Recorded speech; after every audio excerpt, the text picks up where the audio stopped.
Olá mundo, eu sou o Daniel Maciel e hoje estamos aqui numa nova rúbrica que vamos estrear pela primeira vez aqui no canal, se é a estrear é pela primeira vez, que vai ser uma rúbrica que vou fazer juntamente com o José Postiga. Olá José, bem-vindo uma vez mais aqui Olá. ao canal. Se não sabes quem é o José Postiga é porque és novo, por isso não te esqueças já de subscrever ao canal e colocar um sininho.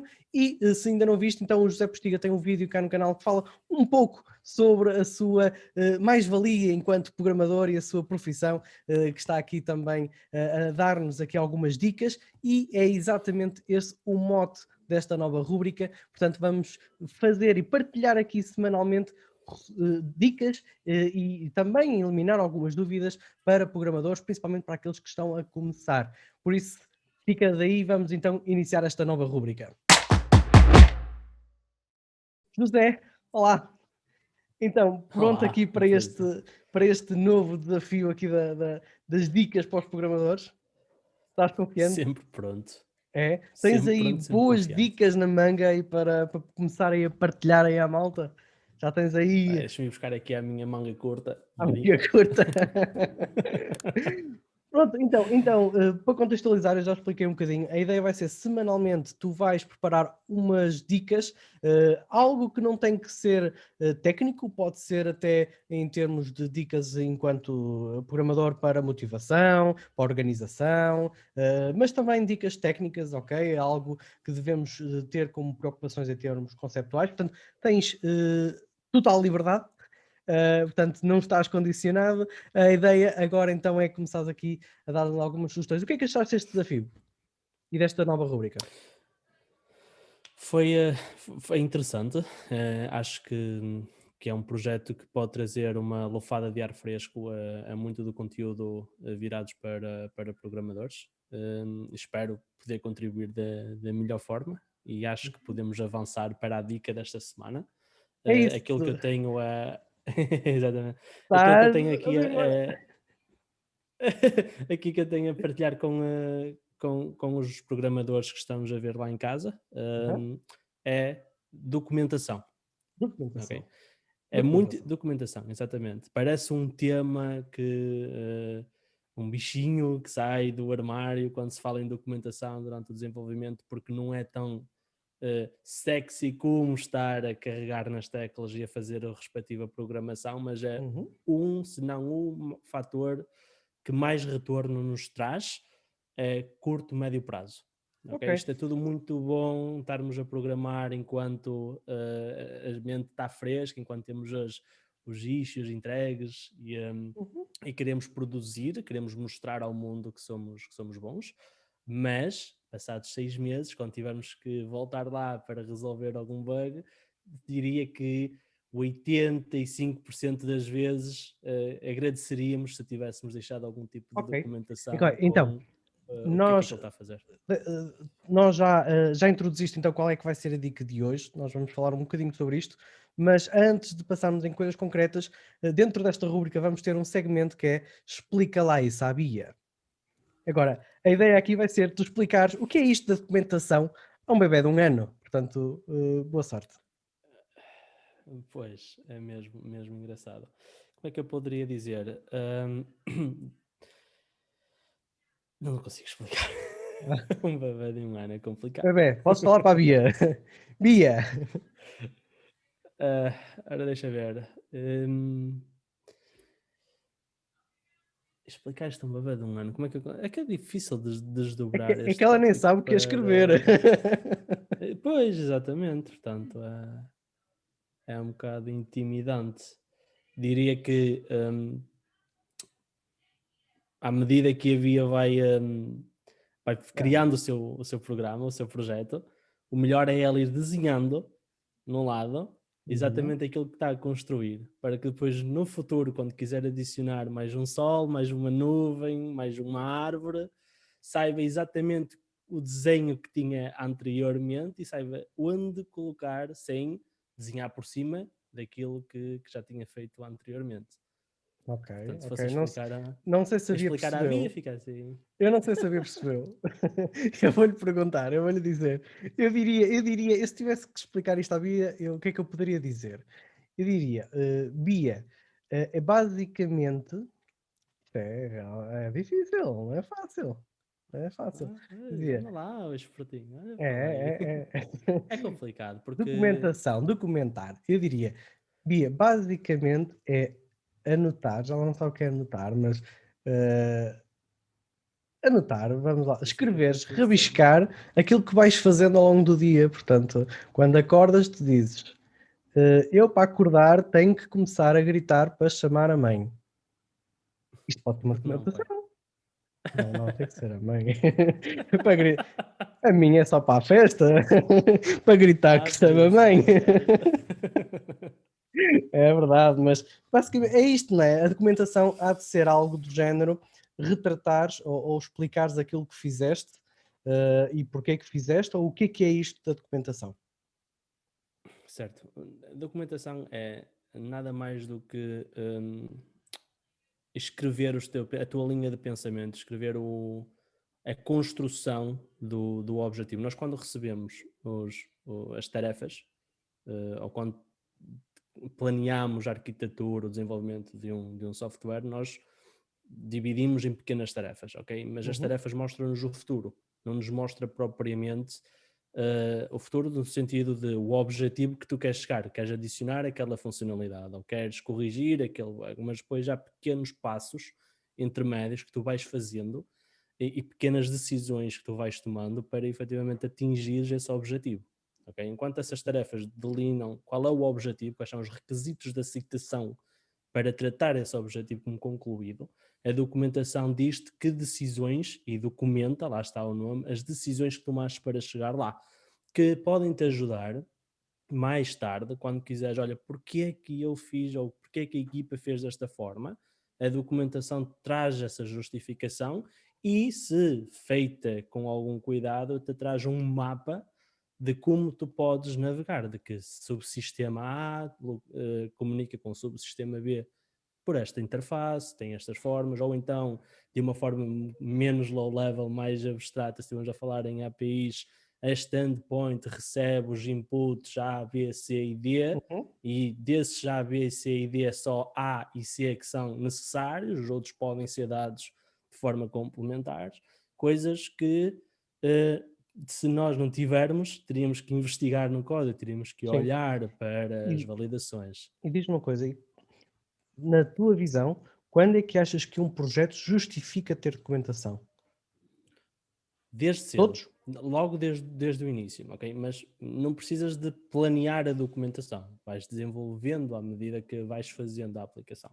Existem imensos tipos de documentação e quando estive a falar com a minha equipa para desenvolver, tivemos efetivamente muita investigação sobre que tipos de documentações é que podemos criar, e desses imensos tipos, quais é que seriam suficientes. Portanto, isso é algo que se calhar temos que discutir, ou que cada programador deve discutir na sua equipa, ou se for algum programador apenas, tentar introspectar e decidir o que fazer.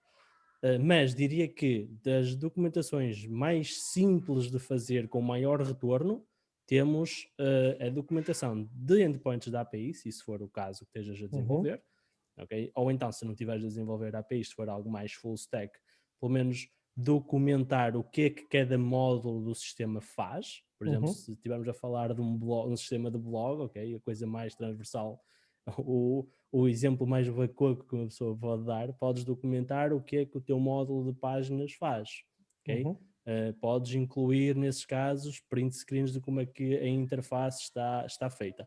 Mas se estiveres num bocadinho mais low level, por exemplo, lá do backend, estás a desenvolver uma API, documenta, olha, tenho este endpoint que recebe, tem esta estrutura, recebe estes uhum. inputs, dá este output. E Aquele, podes parar por aqui.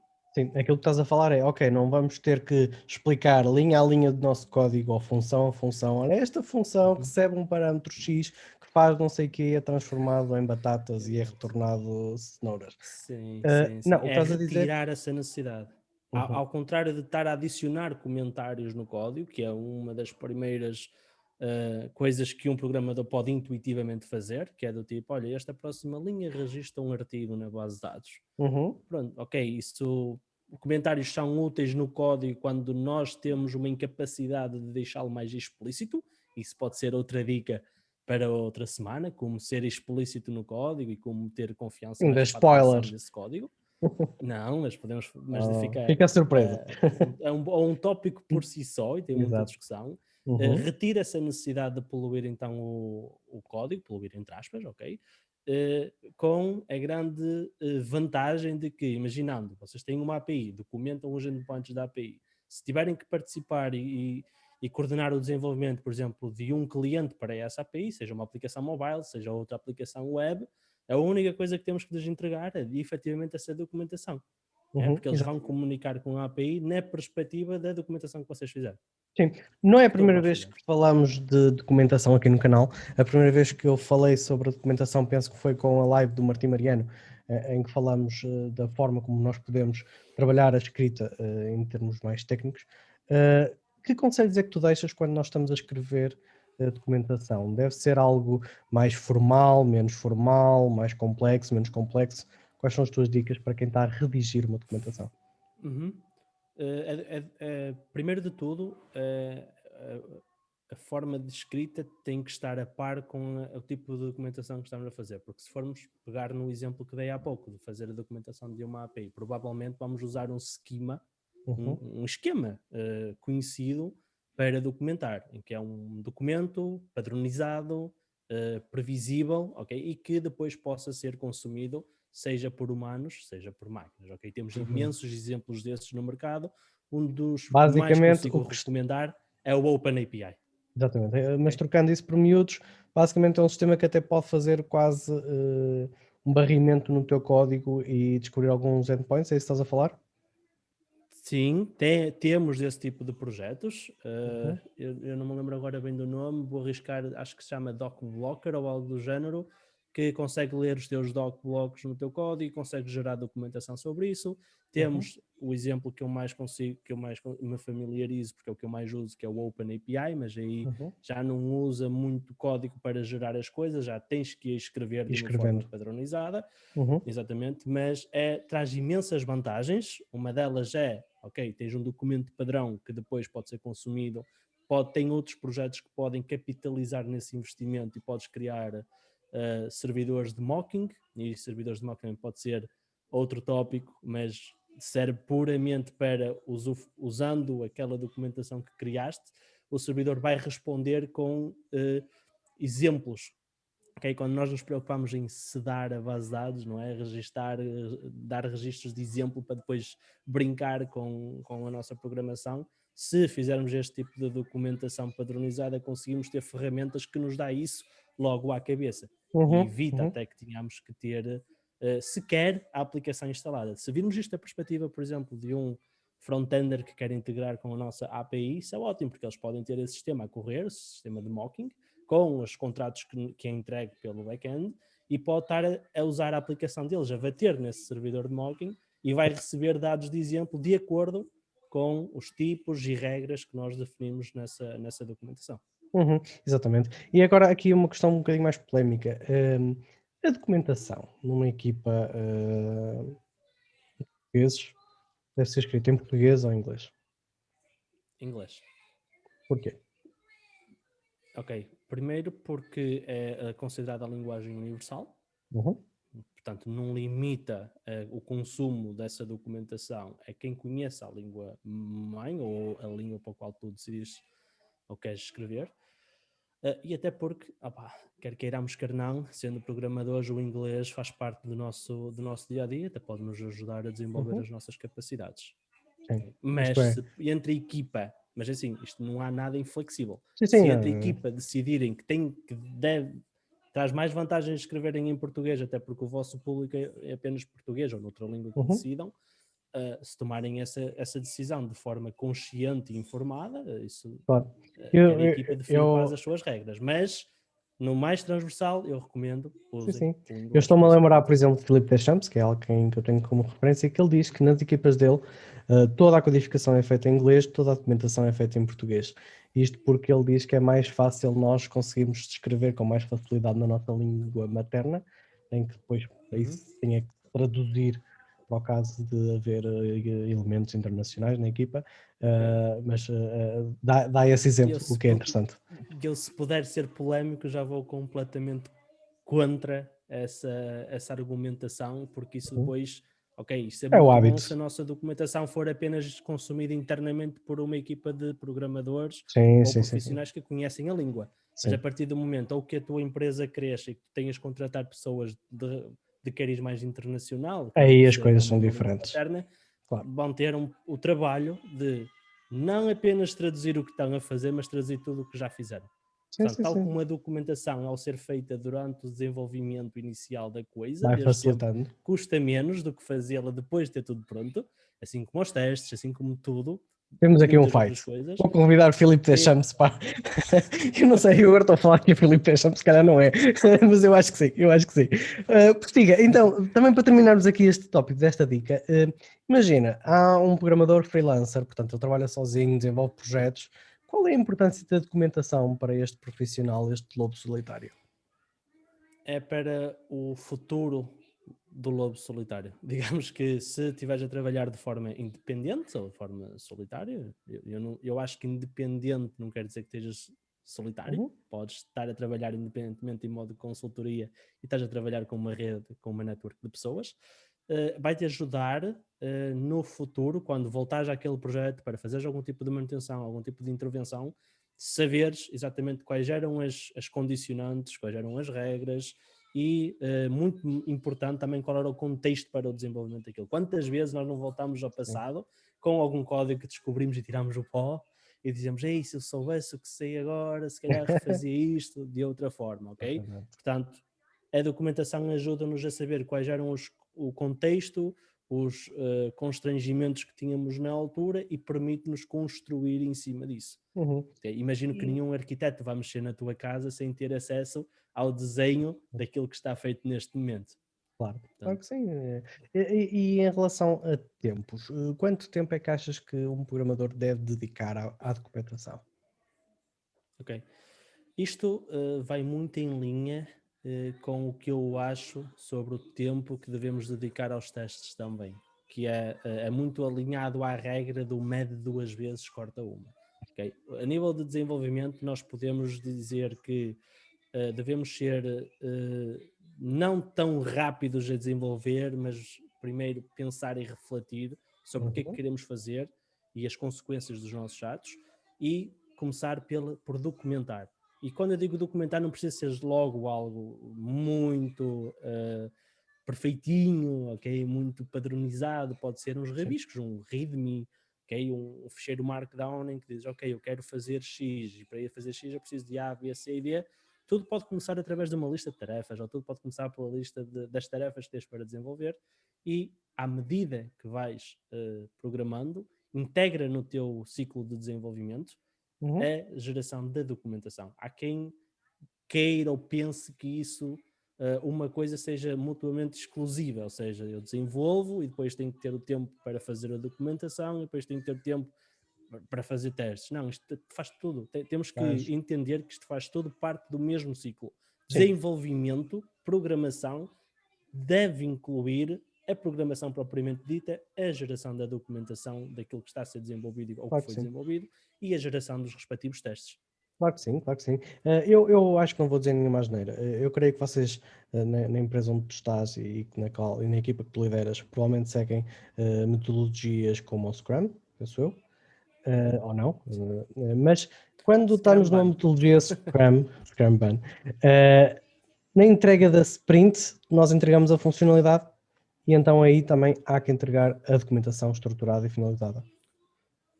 Ok, isso é Nós um bom podemos falar tópico. do Scrum um dia Sim, depois destes. podemos falar do Scrum Ban, ok? Que é Scrum. o que nós geralmente alinhamos na InfraSpeak, na empresa onde Uhum. estou neste momento a trabalhar.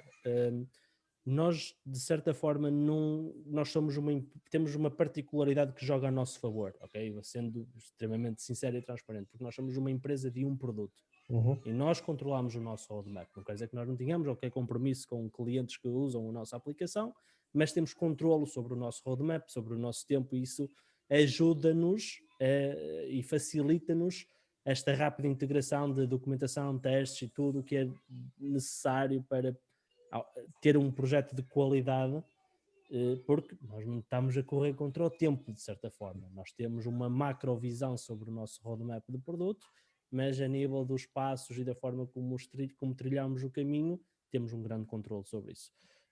Quando isso não é possível, e eu tenho perfeita noção que existem imensas empresas que não têm isso incorporado no seu método de desenvolvimento, e para aquelas pessoas que estão a pensar como é que eu incorporo nisso? Ok, quando forem a dar alguma previsão, incluem imediatamente isso dentro do vosso desenvolvimento. Não digam é desenvolvimento com documentação e sem documentação. O desenvolvimento É e intrínseco. façam implicitamente incluir o desenvolvimento da documentação e de testes, porque isso vai jogar a vosso favor.